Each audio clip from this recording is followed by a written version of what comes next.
Today on Peliculas with the Bros, we review the movie Jaws, and we have a couple questions that need to be answered, like, is Jaws the perfect movie? Is it time we move past Jaws? All this and more will be answered today on Peliculas with the Bros.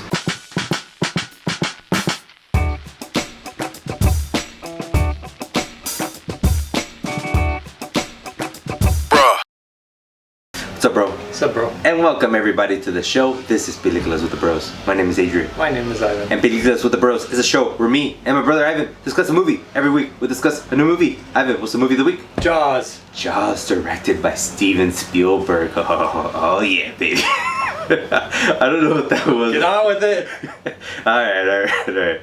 But before we get into that, I just want to talk about the movie. We're never going to talk about it.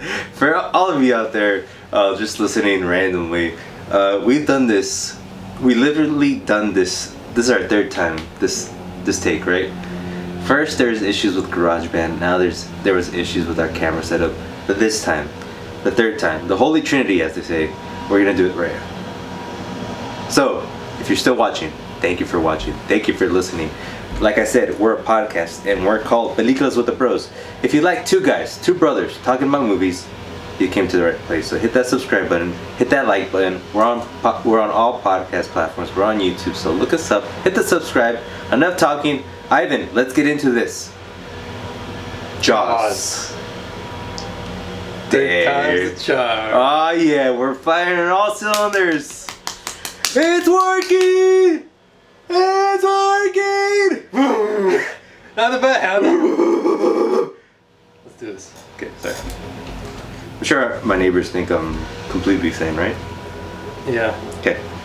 Ivan, let's leave New York City for the quieter, less crime-infested waters of a small town called Amity by the seashore as we take a bite out of this week's movie. Ivan, say the movie one more goddamn time. Jaws. Directed by Steven Spielberg, and we'll refer to him only as such from this point here, therefore out. You said it. Then the Lord of the Rings thing, so Speaking of. don't do that. Okay. Written by Peter Benchley, OG author of the original Jaws book, and Carl Gottlieb, random comedian who Steven Spielberg wanted to help, so whatever. The premise of this movie: summer is about to arrive, and the beach town of Amity is ready to welcome the hordes of vacationers ready to have some fun in the sun. That is until a man-eating shark threatens to halt summer fun for the entire town.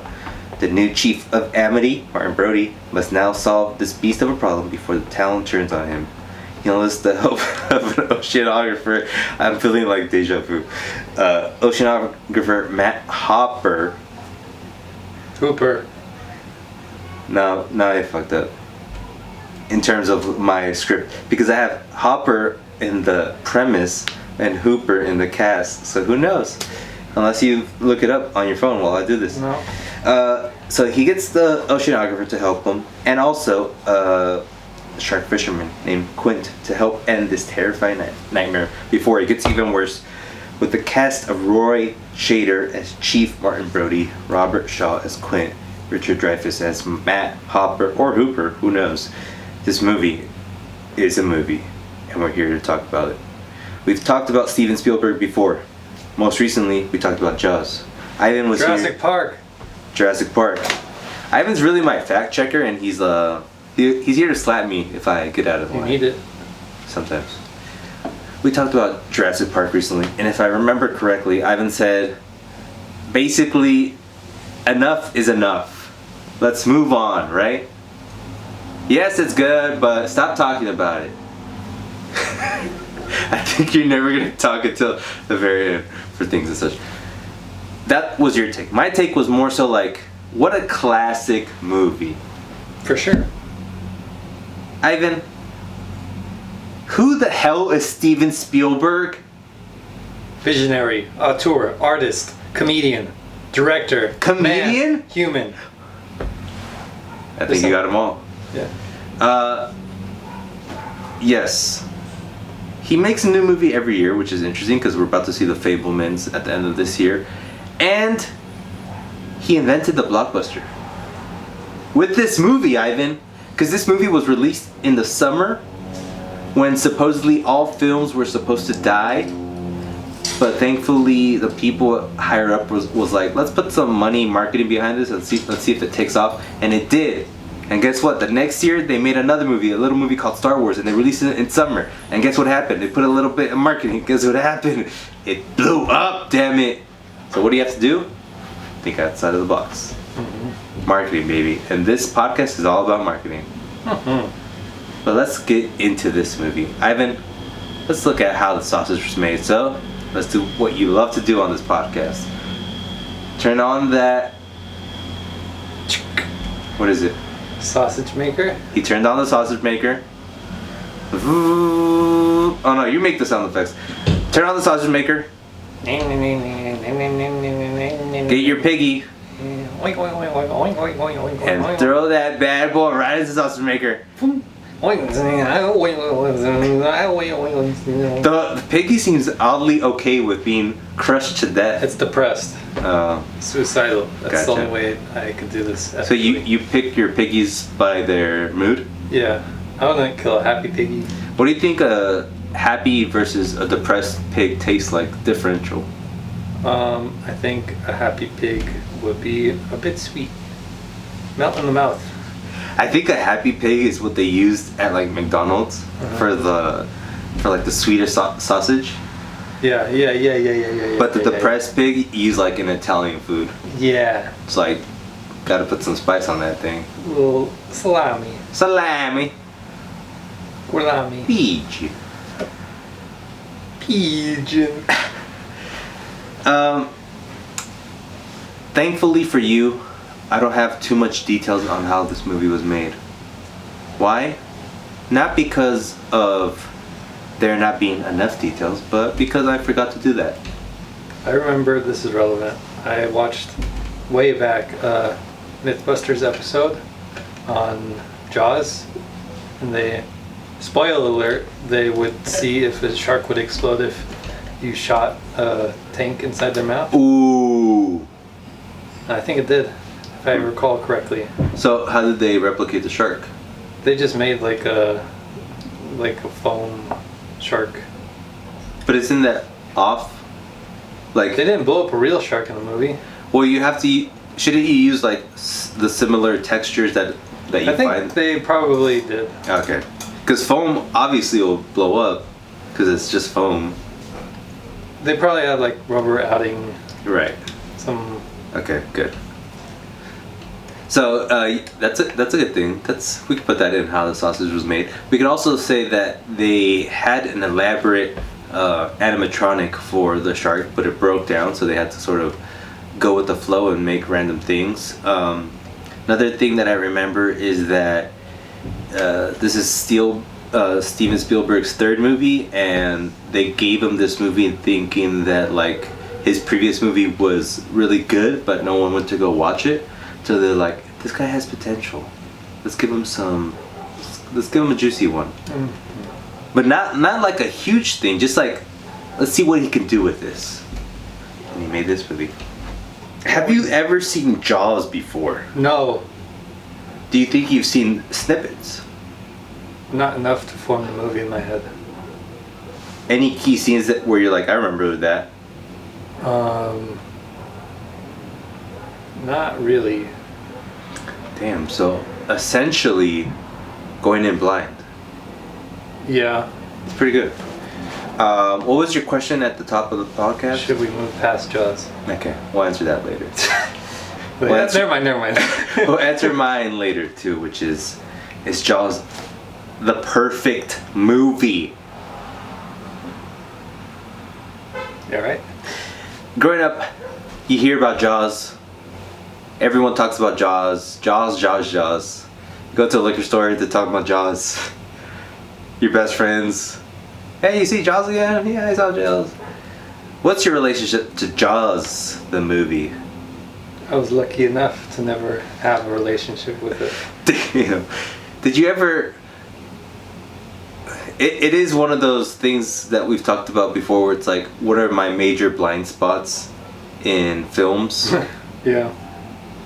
Sounds like it is that for you, right? Hey, come on. Oh, that was a little too far. Whoa, I'm sorry, man. I'm sorry. Low blow. Sorry, I assumed. assumed. you assumed correctly. Alright. The low blow. Oh! What was the question? I think it's, you probably should have watched it earlier. Oh, I mean, I assumed a lot of the movie, like the cheesiness, the sharkiness. I don't say cheesy in a negative way. It's like Then tell them what you mean. the cheesiness, the sharkiness. Just like very like compared to our times, you would see this and say like, well, I've seen this line said a million times. Yes. But at the time, it was probably not said a million times. That's just how iconic this movie is. Correct. There was scenes where like I've seen homages. Is that right? Yes. To the movie. Mhm. Probably like Family Guy is like numero uno of where I've seen it. But like I think there's a SpongeBob episode where. Do you remember the scene where he like scratches the board? Yes. There's a SpongeBob episode where someone does the same thing.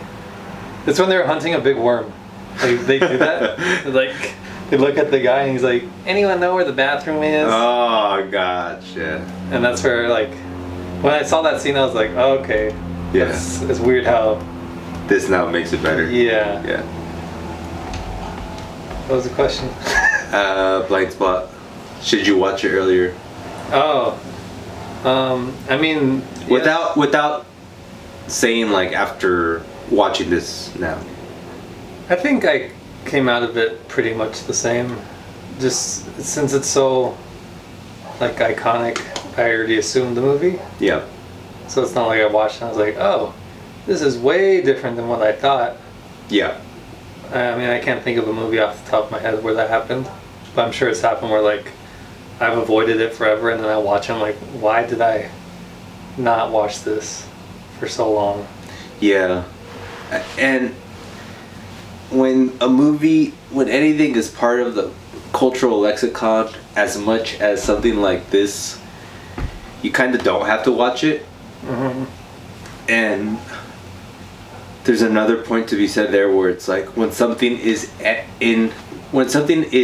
as ingrained into the culture as something like Jaws, it's kind of hard to even watch it with what's it like, as if you've never watched it, or for what it is, you know? It's a movie.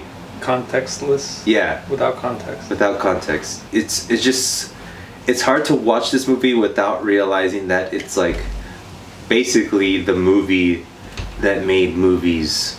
Movies. It's the movie that made movies. It's the movie that essentially grew the industry like 10x. Yeah. And it kind of gave everyone the blueprint of how to make lots of money. Money. So in that sense, and I think we could talk about this, it's a good segue, it's hard to really say like how good this movie is, because of its like just enormity and it's kind of like how it hovers over the culture. Like I would imagine, this is a weird tangent, but like Shakespeare, if we never had him, I wonder how plays would be. And plays were eventually turned into movies, which turned into Jaws. So like, Jaws is the Shakespeare of our time or whatever. Yes. Like ironically, but not ironically, just because of how much it changes things. Well, it'll be like Spielberg is the Shakespeare. Oh yeah. But yes. Yes. And this is like Jaws is like the Romeo and Juliet. Yes. Yep. Yes. So saying that, after watching it, actually, where'd you watch it? AMC. So you went. I was debating whether I would lie to you. Like, oh yeah, I saw it there. So for context, for first-time watchers or listeners, I then was like basically saying, if you tell me to watch Jaws, I quit the podcast. I quit the podcast. And they were re-releasing it in theaters, and that's one of the main reasons I want to see it. Plus, there's no other movie worth watching this week. So I was like, let's go watch it in the theaters. And Ivan's like, pass, unless it's like right next to me.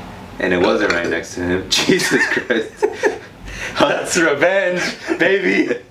I was actually, there's a podcast with... Cut that out. No, I will not. There's a podcast with Joe Rogan that he does like with the same 3 guys every time. Yes. And they always burp like throughout. And it's just like the most disgusting thing. Because they do it right into the mic. Like I did? What? Like I just did? Yeah. But that was like the biggest one I've ever heard that you do. I don't know where it came from, honestly. I think you want to throw up, but you just like... Imagine. God. I think we have to call this podcast done. I love it. It humanizes us. It does. I mean, Just we're very non-human, so it makes us a little bit more human. Anyways, Ivan, you watched it at the theaters, right? Yeah. IMAX, huh? Yeah. No, actually, I don't know. I think you did. What theater? What room? It was a pretty big theater. Mission Valley? Yeah. Was it 4 all the way in the corner?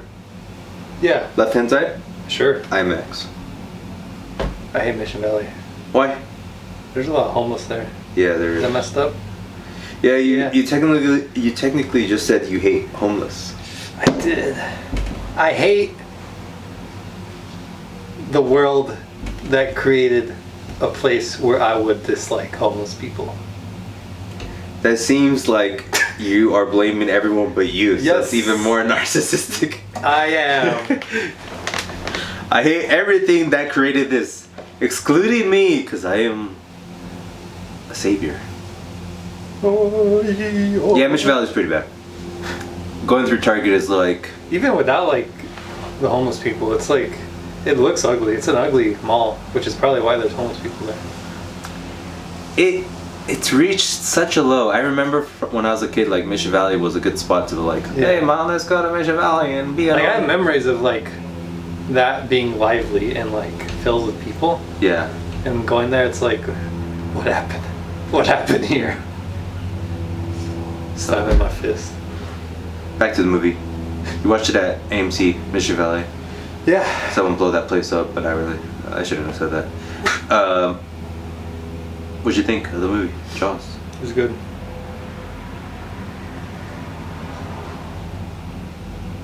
It was good. It was good, Ivan. Yes, it was. It was good. It was really good, actually. Well, let's relax. Can we just state the obvious? The movie is it's so simple. Simple-minded. Ivan, though, not to Steven Spielberg. Apologies. He deserves more.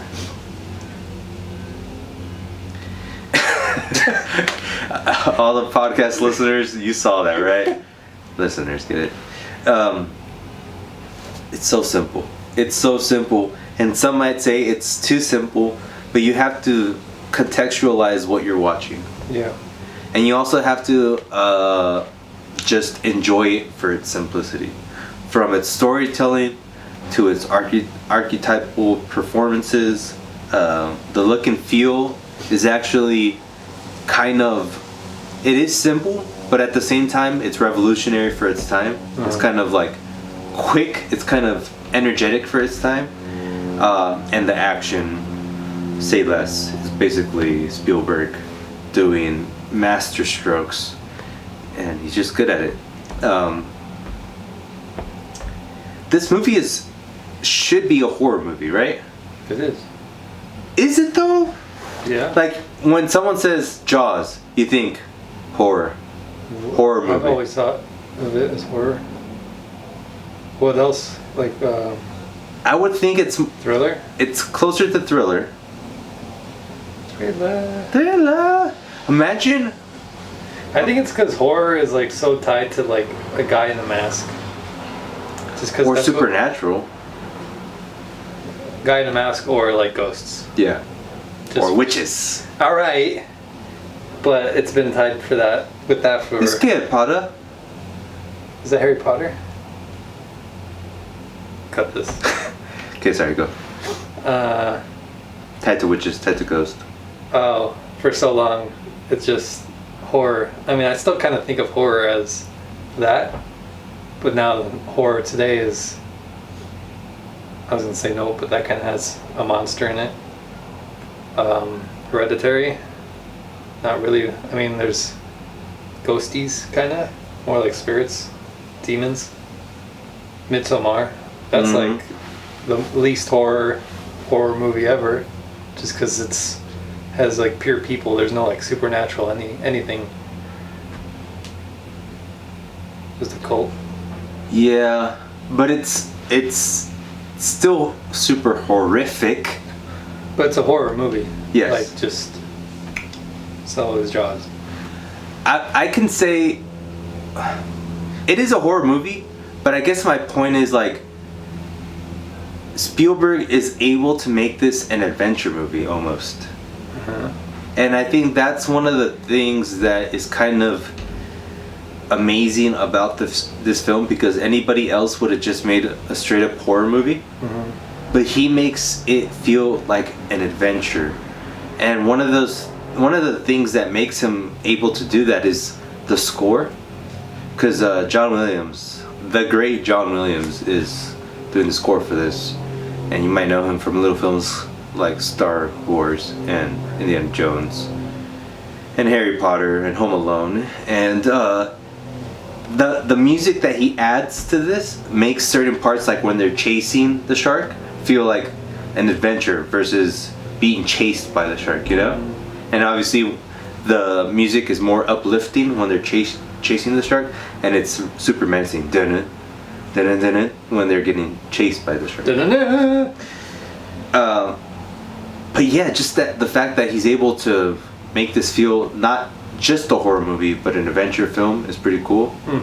And now I kind of see the similarity in this sense, in this movie specifically, with Peel. Shut up. Okay. So that's one thing that was interesting. And from the very beginning of the movie, I thought it was crazy because it feels like a nudie film. Like you have the Nudie film. Yeah, you have the kids. A nudie film. You have the kids smoking reefer. Reefer. and then they go skinny dipping. You want me to say that too? No, you want to say it.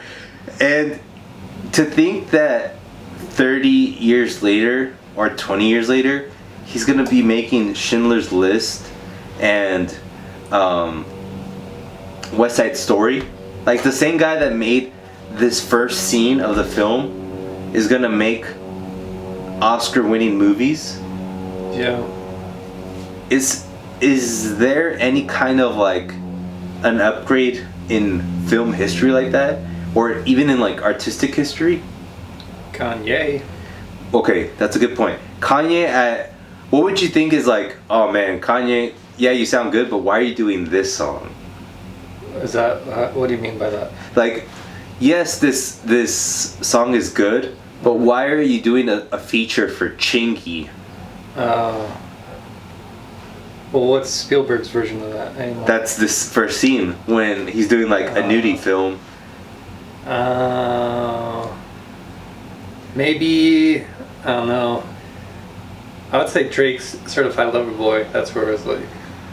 Wait, no, we're talking about Kanye. Oh man, Son of a gun. Kanye.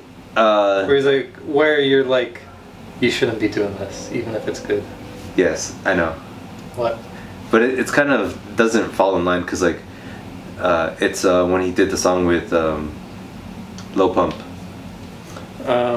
You're such a effing H. I love it. Yeah. But the difference is Spielberg was like, he starts low and he never goes lower than that. Yeah. Kanye hits those lows every other day, you know what I mean? Ugh. But that just kind of blew my mind if I thought about it in that context. From being a small director making this little film that kind of feels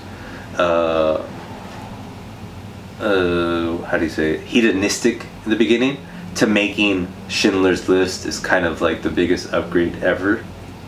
What a man. I asked, I think it's time for my question to be answered. I asked at the top of the podcast, is Jaws the perfect movie? And what I mean by that is like, Jaws kind of encapsulates what a movie should be. A story told well, fun, interesting, engaging characters, blah blah blah. The fact that it is simple and it is kind of basic, and now it is dated, I think is kind of irrelevant to the answer to this question. I think what we have to think about is like, why can't we just have a movie do this and call it perfect? Like, it's hitting all the notes, has a great soundtrack, scary, fun, adventure, funny, great acting. It's a perfect movie. Yeah. You agree? Yeah. Okay. But now I have a rebuttal. Or not a rebuttal, but a second question on top of that. Why can't more directors do this? Simple. Yeah. Like, why can't you just make a damn simple movie and be happy with that? Why couldn't Colin Trevorrow make Jurassic Park 7, but make it just simple, more simple, and make it good? Is it hard to do it I this? think it's like case by case. I just think Jurassic Park should have stopped at like maybe like 2 movies total, like the first one, and then like a rogue scientist like, we gotta keep going. We're making apex beings. We're not whatever. That would have been interesting, but we didn't need like 7 Jurassic Parks at all. But in any case, Colin Trevorrow was hired to make the 7th one or whatever. Yeah. Why can't he just simplify it and make a good movie? I think for Jurassic World, simplifying it would be like, what would be more simple? I mean, they overcomplicated it, obviously, with the pests. Locusts? They made it more locusts than... And they had 20 characters who they tried to make matter, where in this one you have like 3. I think it's because the studios have to push them to like, what's next? What's next? And if they say, well, let me just go back to basics, like, no, let's not. But why? Why would the studio say no to that? Because they want bigger, because that's what people want. And is that true? I think so. Like, if Avenger or Marvel is any Smaller? indication, like, I even watch them like, what else are they gonna do? Like, how, like, the scale's so huge now. Uh-huh. Like, at a point, Hulk was like, if he showed up, you're like, oh my god, what's gonna happen? But now if he shows up, it's like, well, there's way stronger people than him. Like, who cares about Hulk? Right. Right. And we're only like halfway through. Not even. We're like 1/4 of the way through phase 25 of Marvel. You have a point, and I think you're right. I think it's one of the primary reasons why we have over-bloated movies that are just more complicated than they should be, is because of the studio wanting to do more, wanting to appeal to more people, wanting to do the next big thing, and it has to keep getting bigger and bigger to get even more money. But I think, to rebut my own Rebut that. to rebuke myself, I think maybe the studios might be thinking wrong, just because examples being like John Wick. That movie's pretty simple, but it just executes action so satisfyingly. But like the plot's like, they kill my dog. Right. Revenge. Perfect. And it's like, that's dumb, but you watch it like, Yep. that was fun. That's like Jaws. Yep. You know? There's another movie I had in mind. But, like Nope. I mean, that's kind of simple. Like, they're just on a farm, alien shows up. They don't need sequels. They shouldn't have sequels. Or maybe like a little TV show about like the alien, this dissection. Nah. Come on. I'm out. Oh, okay. But you know what I mean? Yes.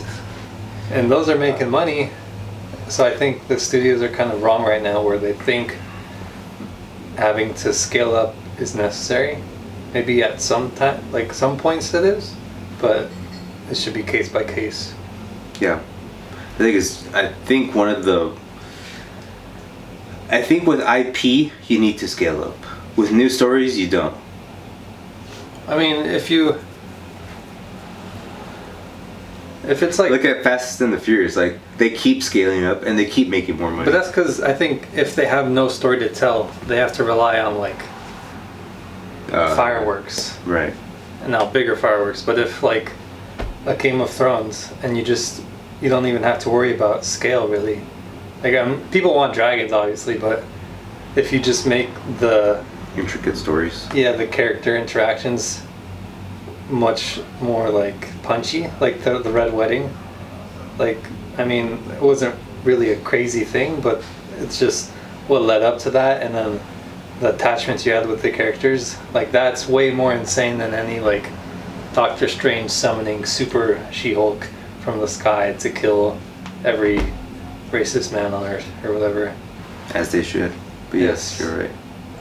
I really like the characters in this movie. Okay. The Chief Martin, Brody. I love the idea of this character that left New York because he's like, New York's a wasteland. I have to go to a place where it would be quieter and I can fix things. Then he encounters nature itself, nature incarnate, and I just love his like New York style. He's a cool guy. I love how he's super tan too, and he has a face on him. Everyone in this movie is super old. Did you notice that? Yes. That's what I was thinking, like halfway through, or like until like I got halfway. Then I was like more on the movie. It's like if this was made today, everyone would be like 20 years younger, and then like it was either old people or just kids. Yes. There's no teens. There's no 20-year-old. There's no 30-year-old. No 30-year-old. I think the youngest was Dreyfus, and he looked like 35, 38. And he was ugly. So it's, like he wouldn't be ugly today. No. They'd make him beautiful. Yeah. The ugliest you can get is Adam Driver. Yeah, and he's like beautiful ugly. Like, yeah. A painting by someone who paints ugly things. He's like Van Gogh. Yeah. Yeah, I noticed that too, and I was thinking it's because I don't know why it is. Like times all the parents were like 60 years old with like 5-year-old kids. I'm like, this doesn't make any sense. When was this movie made? 75, 78? That makes sense. Oh, okay. Come on, you don't see it? Adrian. Adrian, come on. Oh yeah. No, I see it. I see it. I knew you'd get it. Yeah. I don't know why. I like Robert Shaw as Quint. It's funny because I was like, why don't I know this guy more? The shark, Hunter. The shark hunter. Why haven't I seen him in more films in my youth, in my adult life? And it's because he's more of a play actor in England. Huh. But that sort of explains it, how he was like so theatric. Yeah. That scene when he is introduced and he puts his hand on the wall. He didn't. Oh man! Anytime. I would have laughed if I was there. what the heck was that? Honestly, anytime someone is eating while they're performing, like it's a major indicator if you're a good actor or not. And the way he eats while talking, and you could tell he's actually eating the cracker. I'm like, this guy can act. Because I don't like when someone like bites a hot dog and they just have it on the side of their mouth.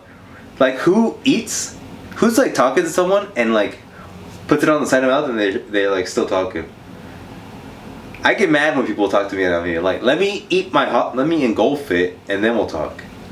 So it's a good indicator. Yeah. But just like the way he scratches the thing and like that introduction, I'm like, this is hilarious, but it's so good. Yeah. At the time, it was probably like, who is this guy? Yeah. This is crazy. But like it's been parodied so much, now it's a joke. You know. Were there a lot of people at your theater? No. No. Like 3. There's like 20-ish, and a lot of people were laughing at that scene. Really? Yeah, they're just like, wow. But not like laugh out loud, just like, stood up. How dare you? How dare you? This is an actor, damn it. An actor. But he has the Moby Dick Ahab character type, where it's like, I need to kill the shark. Mm-hmm. And I only want to use my bare hands to kill him. And him like guiding the guys on the boat is just so good. It's like, come on, do it like you made it, you punk. Kill all ya, kill all ya. And obviously his iconic Indianapolis speech was just riveting. They kept biting and biting. And then Richard Dreyfuss as Matt Hooper or Hopper. Just a cool guy. It's alright. It's like he's the youngest guy, so he has the most energy. Bringing a different kind of energy in this film. I don't like him. You don't like him? But I think that was the point of his character, but I would hate him if I met him. Yeah, kind of a jerk, right? Yeah. What's his deal? Like rich? Yeah, snooty. But he wants to prove a point. Yeah. I do like that scene where he's like, look at my tattoo! Oh yeah, that was good. It would be better if he was played by someone else. John Hamm. If Jaws remake. Who plays each character? John Hamm plays the shark, Yep. obviously. Yep. Like he's just swimming around. That you're screaming like, it's a shark! Is John Hamm like Okay. Timothy Chalamet as the pirate. Okay. Zendaya as the oceanographer. Sure, the oceanographer. And who's the captain? Tom Holland. That's so bad. He just went like for like the most famous actors and then your favorite actor. So bad. Yeah. Sharks are scary, aren't they? Sure. Do you think it's hard to make a film where the shark is actually scary? Or is that easy?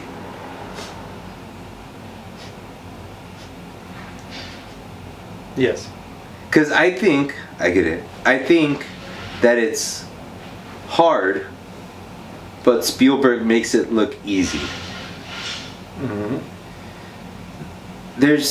I feel like there's something innately scary about like something coming out of the water and chewing your face off. I think that's what he saw. Like, the scariest part is not knowing where it is, Yes. and that it could attack you. And if it does, like, it has you, and it's just gonna get you Uh huh. and just thrash around. Yeah.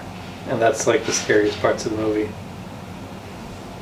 Yes. Because if a stupid person made this, they would have been like Show the shark, baby. just completely show it. Well, even that's a little, like, you kind of feel a little scared.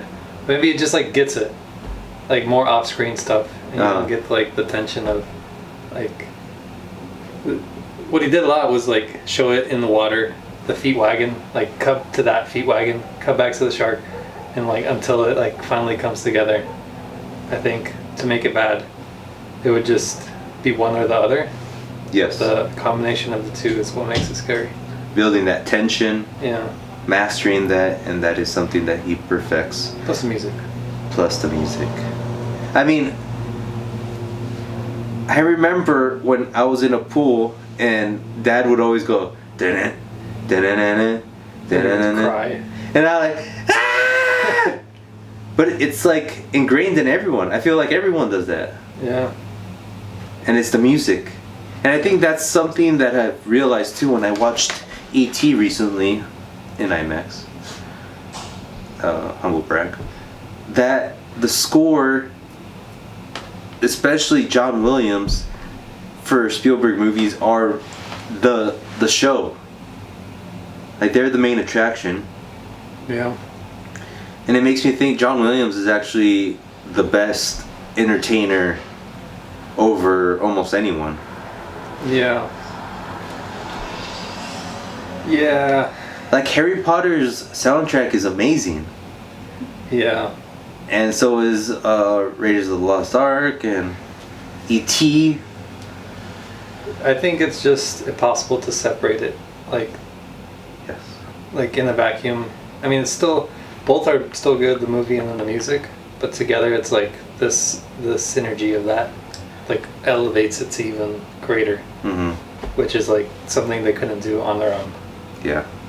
Because if you give like the soundtrack, one of the soundtracks of John Williams' movies to a person that's never watched one of those movies, you're like, it's good, but I don't know, it's not amazing like you're making it out to be. But once you watch it in the movie, it makes it a lot better. I also like that Spielberg goes to a level that I don't think a lot of people would at that time, and he kills a little kid. It builds a lot, you know? Yeah. Something you probably wouldn't see in a blockbuster, but he does this, and maybe Spielberg now wouldn't do it, but he sure did then, and it made it so much better. And then the death scene when Quint gets killed, that was good. Like, and then you can hear like the crunch of his cavity, just, and then like the blood squirts out his mouth one last time. So good.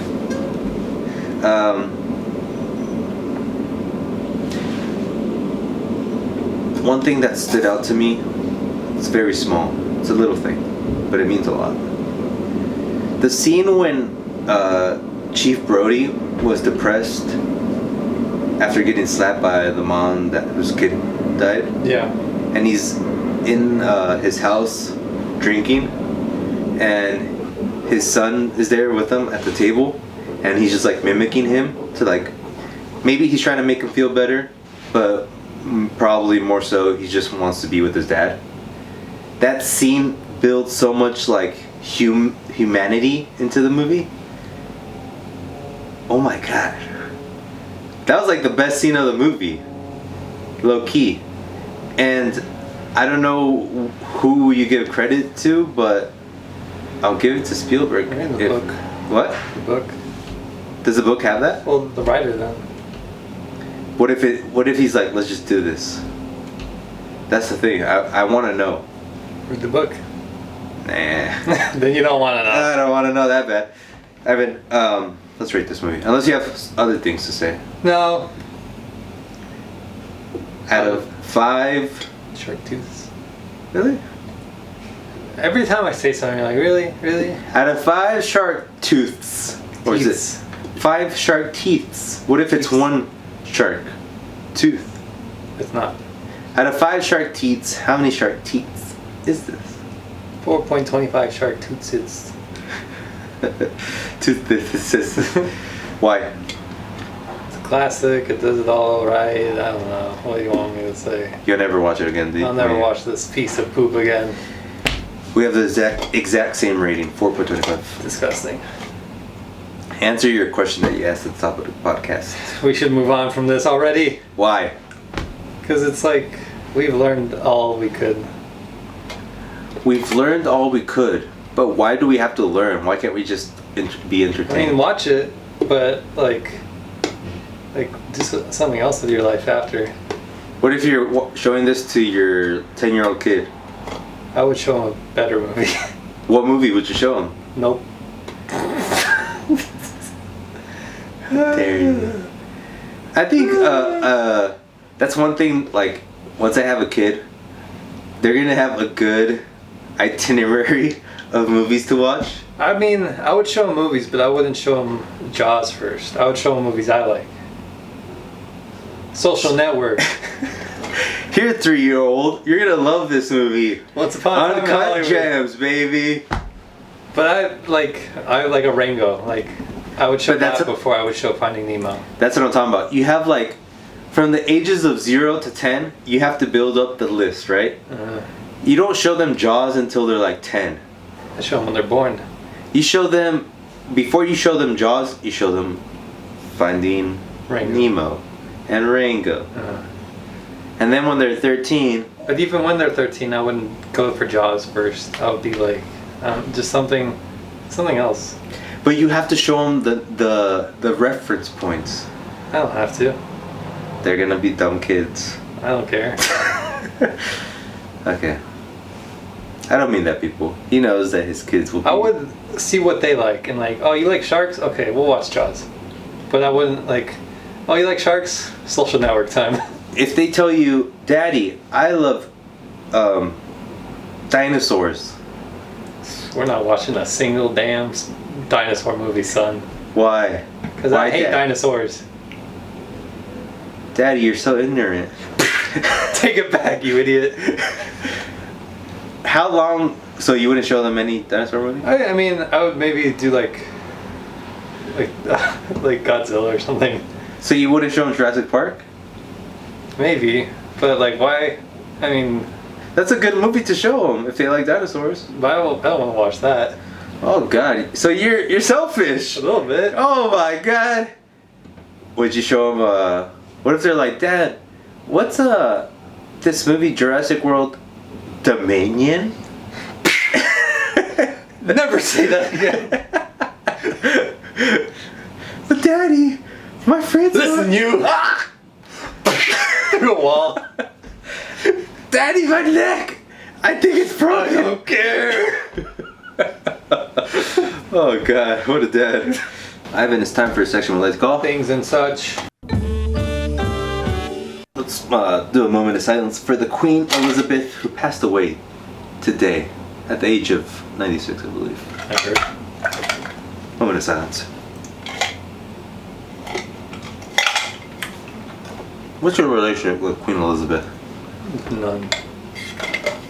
Me and Lizzie go way back. Don't do that. I might cry. Have you seen The Crown? No. I don't. Couple news for you. Russo Bros. Okay. The Russo Bros should remove bros from their title because we're the only bros. Okay. They're making a show for Amazon, I believe. It's costing like the most money ever. And hold on. Oh jeez. You're gonna give me that later, but cost the most money ever. Their last movie, The Gray Man on Netflix, cost the most money for Netflix ever. Okay. And it's shit. Yeah. What's going on? Movies are about to implode and be reborn like a phoenix. But they need to implode before they can be reborn. Yes.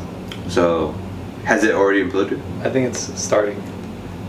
I think like there's just too much money going into these movies. It's like almost unethical how much money is going like with the news. Like, not to get political, but there's people somewhat dying around the world in different ways for different reasons. And then Amazon releases $200 million Lord of the Rings Episode 1. Like, it gets a little unethical to even watch it. Like, I'll watch it, but I'll enjoy it. I'll love it. I'll rewatch it as much as I'll watch my Hobbits, but just know, I'm not too happy about this. Exactly. But that's just like a tiny example. Yes. But it's just more and more like most expensive movie of all time. More this, more that. Like, at what point, like, we already know money doesn't make a good movie, you know? It's more what's like the plot, characters, the acting, like all that matters way more. Also, I think my larger point, which you make a good point about, like the overall state of the industry. Why are the Russo Bros given so much damn freedom to make poop? It's the Marvel gift. Like every actor, anyone related to Marvel, they get free reign right after. Like literally, any of them.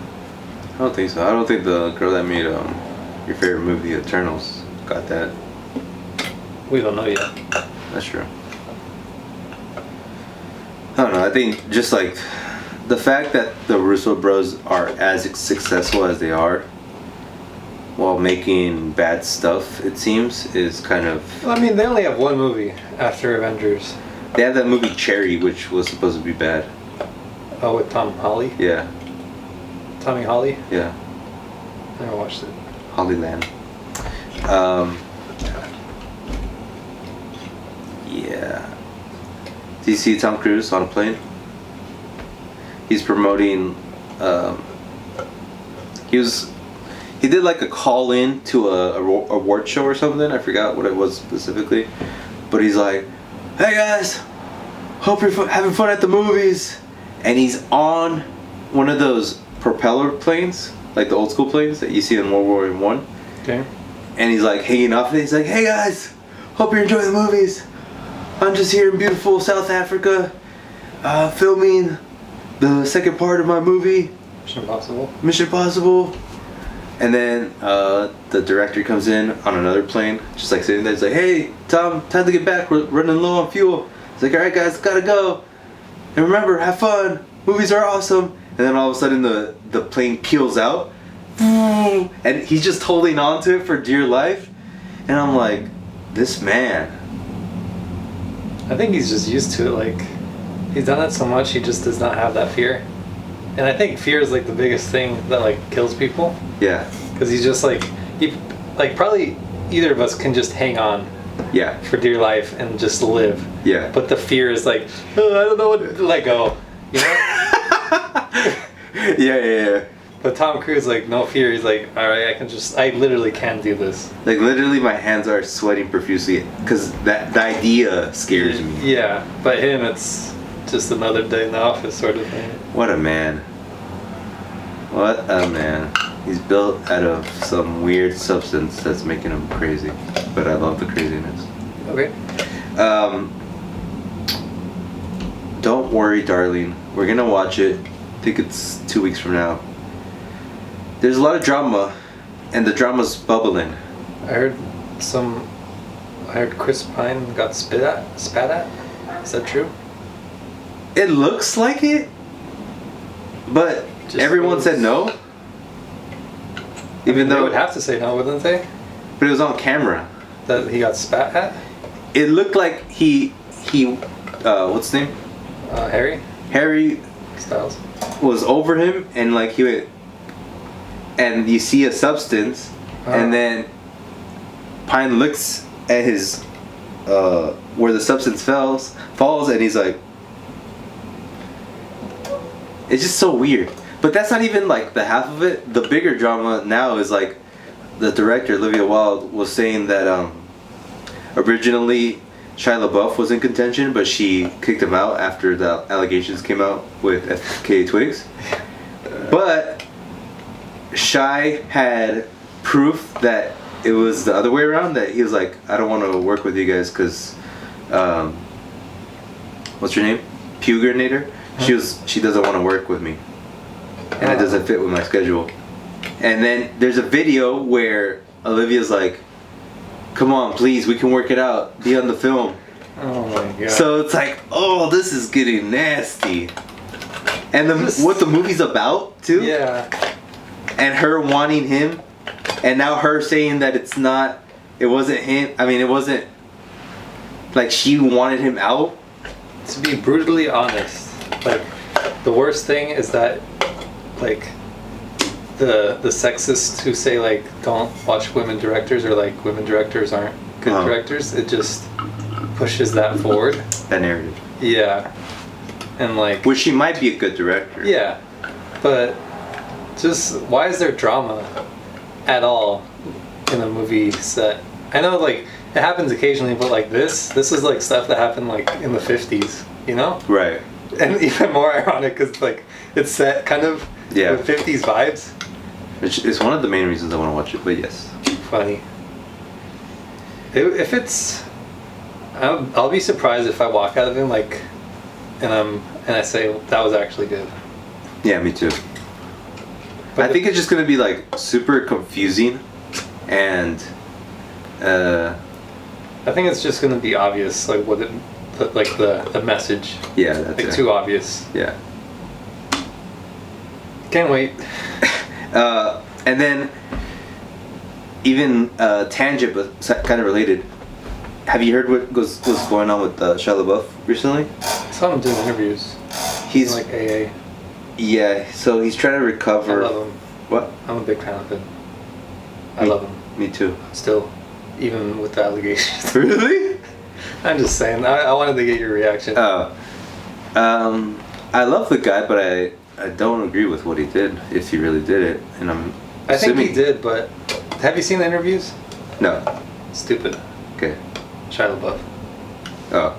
Anyway. Oh. I just wanted to... Okay. Tip for tat. Well, obviously he did bad things. Oh. And he admits to it, and he says... And he's like working through it. Which is... It's like a whole different conversation, but...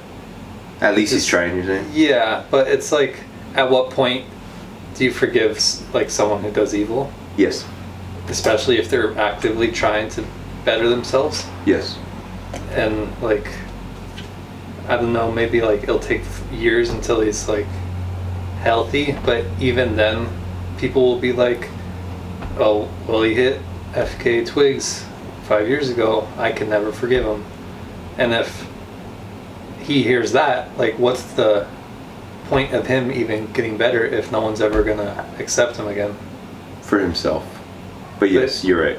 But if, like, I know at a point you have to do it for yourself, but if society ostracizes you, like, the social aspect is like just as important as internal. So you can say like, well, I'm healthy now, but if literally you have no friends, no anything, like, what's the point? What's the point of getting better if nobody likes you still? Yeah. And he's been saying like I've been horrible to people. Yeah. I've done horrible things. Yeah. But it's hard and it's a struggle, but I'm trying. Yes. I read an interview with him, and it was talking about how he turned Catholic, and I was like, and just the things he was saying, it sounds so like, not preachy, but preachy in a way. Yeah.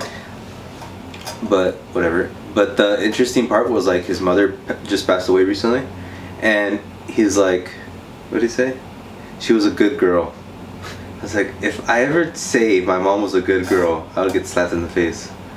But there's like something broken in him. Yeah. Obviously. Yeah. And it's just crazy to see like how the kid that we used to watch growing up on Even Stevens turned into this weird person that we see today.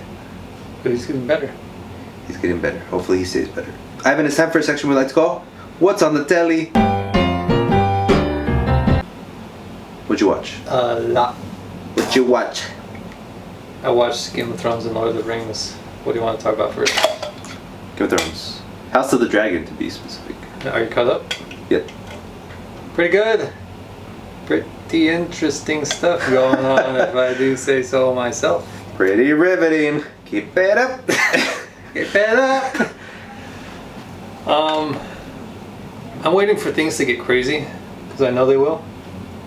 Like I read, like, I was super interested in like the lineage of everything, and apparently I don't think it's gonna happen on the show. Like, I didn't spoiler that part, but like the line below them, like they just started all marrying each other, like cousins and sisters, to keep the line pure. Yeah. So it's, I don't know, it's just interesting to see like stuff like that.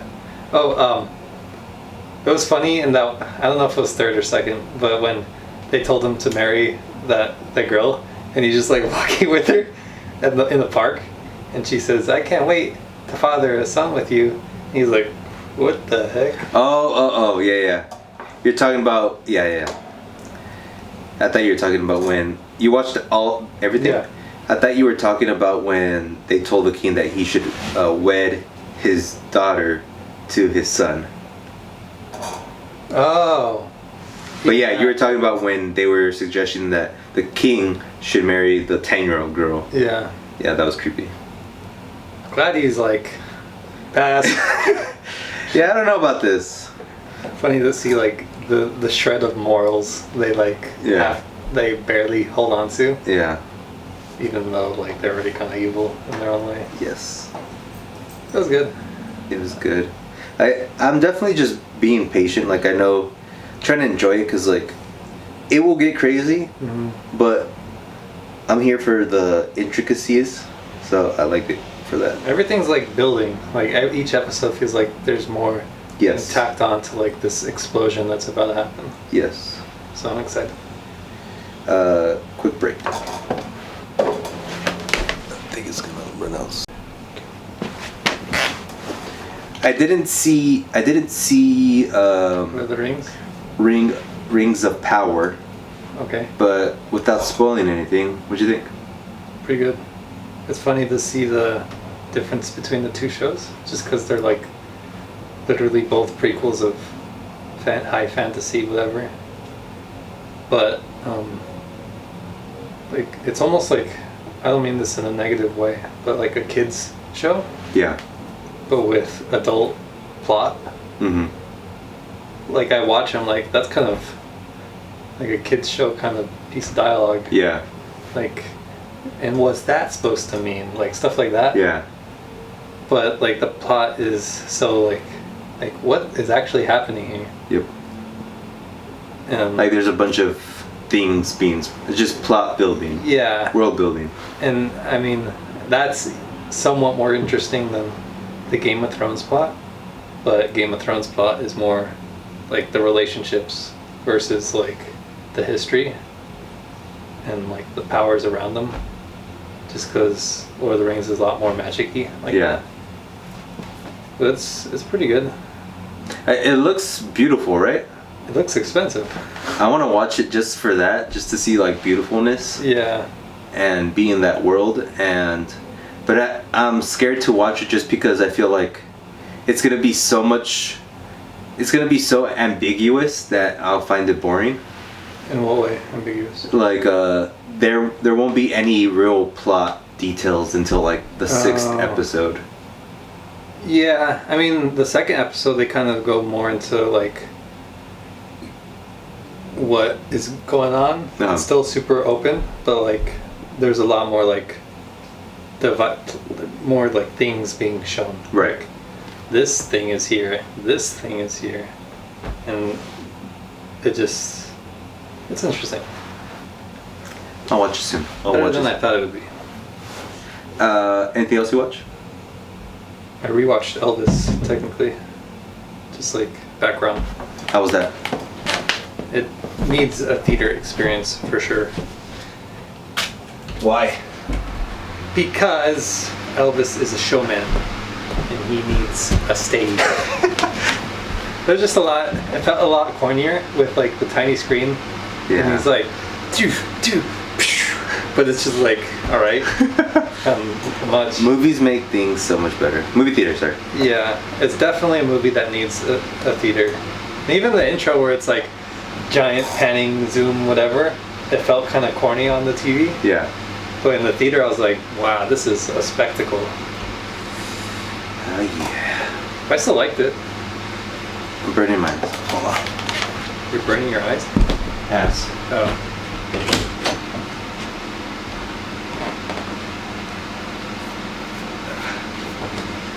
It's freaking hot in here. Just live through it.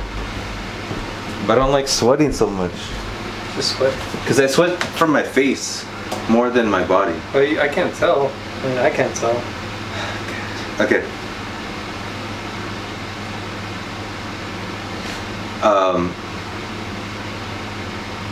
Rings of Power. Elvis. What you watch?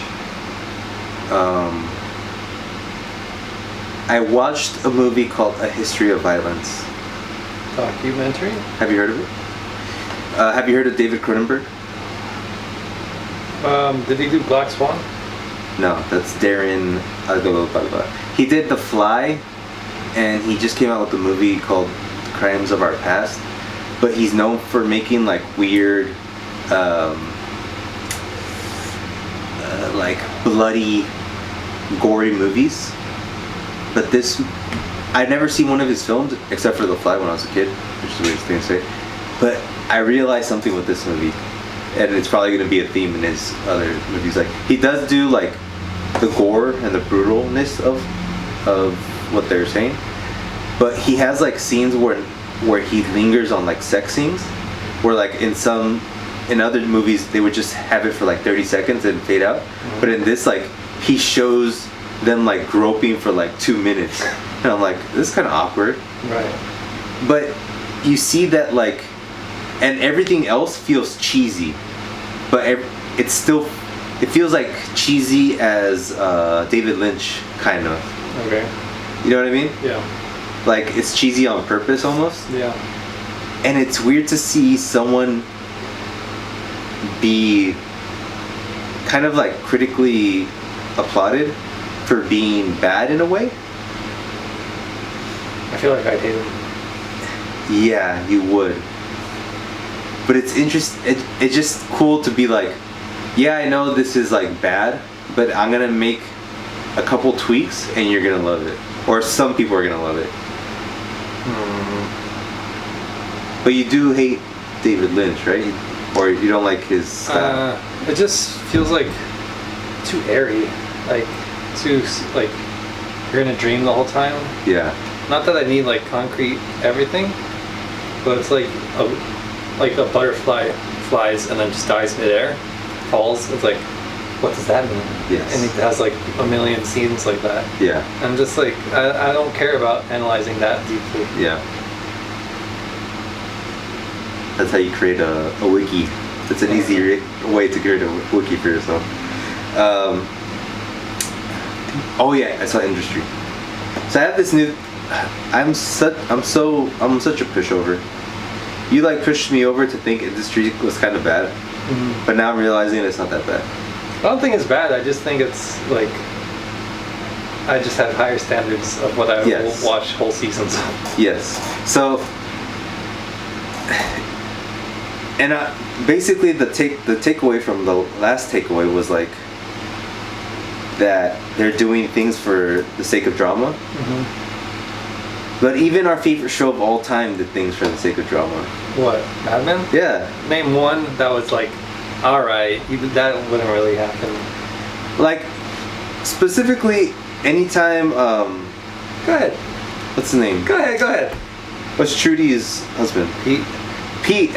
Everything Pete did was dramatic. That's his character. But no one is like that. Pete is? Exactly. And the things, like everything they choose is for drama. Yeah, like there's a reason behind the drama, but it's still for drama. But I mean, I only watched one episode of Industry. Yeah. But from what I watched, they were all like Pete in their own way. Like there's moments where Pete was like the smart one in the room. Yes. Where he wasn't like, I'm conniving, whatever. Right. But when I watched the Industry, it felt like they all were like psychopaths in their way. But yeah, that's the first episode thing. Because it's like you have to. I'm not gonna watch more. Well, no, you don't have to. But I'm saying when you introduce a cast, you have to give like in one episode who they are. But Mad Men first episode, they weren't all psychopaths. I mean, none of them are psychopaths. They were just like Draper was. No. Like at the end of the scene when like you're like, oh, he has a wife. That was just like, oh, this guy, he's a womanizer. That doesn't make him a psychopath. I mean, psychopath in like industry sense, like they would probably kill somebody for that $1 million sale. No, there isn't that. I don't know. I'm just saying, like, maybe the idea, I was being too harsh, and it's because you put it in my brain that they're doing drama for drama, and there's a little bit more nuance there. And they did something in the final episode, or in this last episode, that's a nod to Mad Men, where essentially... on the couch? Oh, no. Where basically the lead of the show, the black girl, she's like, let's leave this agency. It's not a nod. Yeah. But they're like... Because they said like, shut the door. Have a seat. Yeah. Guess we're a couple of mad men for doing this. And I don't know, I just think it's definitely, you can't compare anything to Mad Men. Why not? I mean, you can, but it's yes, it's futile. I just like, it's a bar that, even though it could be passed, but it's like apples and oranges. in a way. But I think you can translate what you learn from Mad Men to like anything you do. Yes, but that doesn't mean you should. Why not? Like someone wants to do it different. One thing that this show does differently too is like it's being super intricate as far as like the inner workings.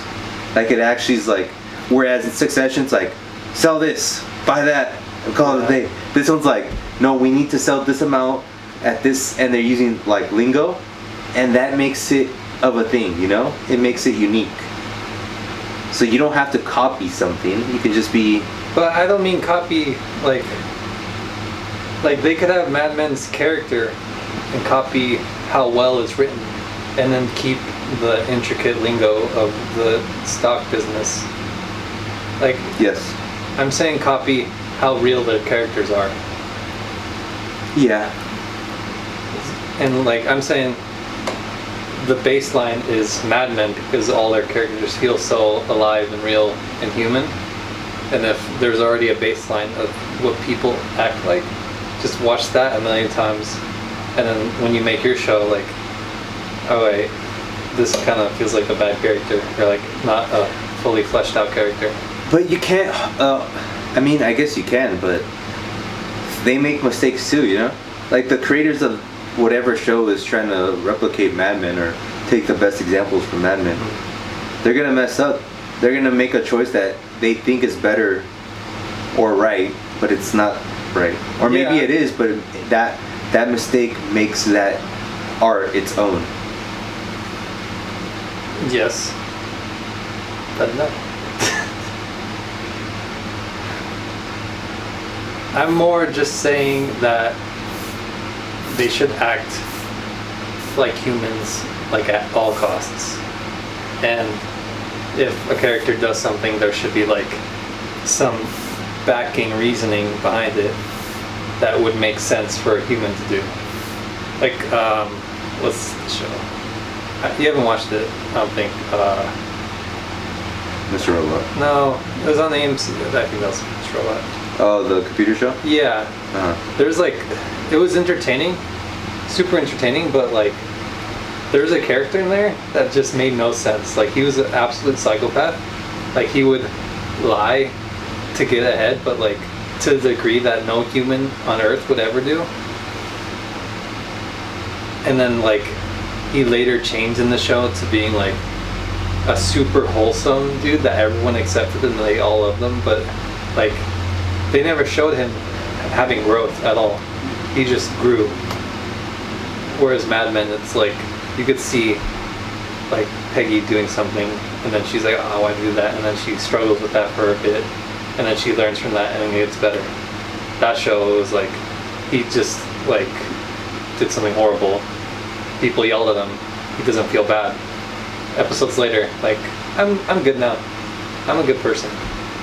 That's what I mean by like, show like Growth. Character realistically. growth. Yeah. I get it. I think it's unfair though, because you only watched one episode. Maybe. Like, it's super. You can't even really talk about it. But I mean, I'm comparing to the first episode of Mad Men. But you can't criticize the show for showing these characters who they're choosing to be psychopaths, if they are. Like, that's just what they want to show. Even though it's not realistic in your eyes. Psychopaths? What? Do they not shed their psychopathy? Psychopathy? I don't think they're psychopaths to begin with. They're in stocks. They're psychopaths. Preach. Down with capitalism. Up with? When you go down with something, you have to go with the other. Up with, I don't know. I didn't think that far ahead. Okay. I've been Cypher Section Week. Really be bussin'. Anything? It's a wasteland, huh? It's barren. It's like, do people not know this? Like, shouldn't this be in the news? Like, music is dying. I was wondering that exact thought. Like, I used to listen to the Joe Budden podcast, and I've stopped like for four months now. But the point is, he talks about music And I wonder what he's been talking about with no music. It might be just like straight up like TMZ drama. It is. Like, oh, look what Kanye did. He posted 1 million Adidas stuff. Just so weird that like I literally feel like there's nothing out there. Like it can't possibly just be us getting old. Because I'm like, I hear some songs like, oh, I see the art in this, and then other times it's like, well, that's like Young Thug, Gunna, Lil Baby, like it's done. Like why? I get people have to like hop on the new whatever, but it's like they just keep dying faster and faster. Yeah. Like Lil Baby, I think I saw like his he had a concert that was canceled because it like sold like 2 tickets or something like that. And that was not Lil Baby, The Baby. Oh, I think that. And The Baby was kind of huge. Like Yeah. he was top 5 for like a whole month. Yeah. Or something like that. Yeah. And then just gone. Not gone, but like what do we have? Lil Nas X? Our final hero? What's gonna be the final form of this beast? Who knows? But when it comes, I'll be ready to listen. Anything else? Marlon Brando hour. The Marlon Brando Happy Hour. Ivan, what's the movie that you watched this week to finish your... The Wild One. The Wild. This was another movie where like somewhat iconic for what he did. Like he was like, this is like one of the movies that made him like a super sex symbol. The movie's kind of stupid.